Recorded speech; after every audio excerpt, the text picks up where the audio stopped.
Continuing coverage tonight on new rules that could be on the way for Washington's student athletes, specifically those who are transgender. Districts all across the state are weighing in on proposals that could change how those athletes compete. KREM 2's Shannon Mowdy is breaking down some new developments for us tonight. Shannon?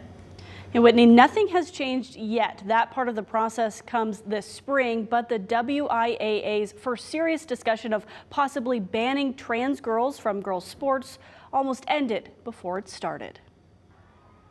Washington school districts are kicking around options on possible rule changes for middle and high school athletics. Monday, the WIAA held lengthy discussions on two proposed amendments. One would limit girls' sports to only athletes assigned female at birth. More than a dozen school districts signed on to the idea, including Colville. We just feel right now the current rule that WIA has, which follows the state law, is broken. Superintendent Kevin Knight says it's a safety issue for female and trans athletes. Trans athletes need an opportunity to compete.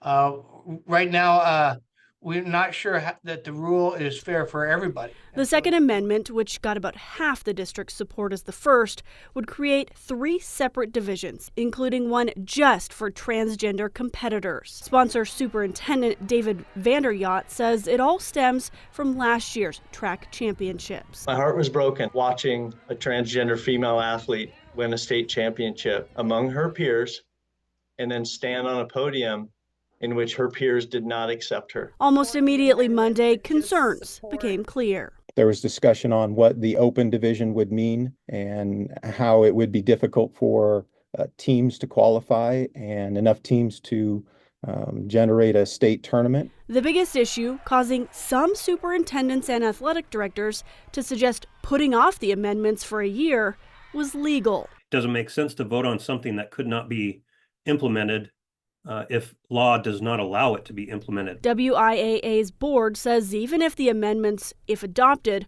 aren't legal now, state and federal laws could change. In the end, the suggestion to table the talks failed in a vote.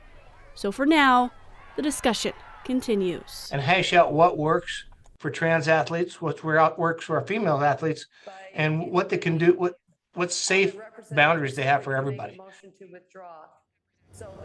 The WIAA will vote on adopting these amendments in early April. Shannon Mowdy, KREM 2 News.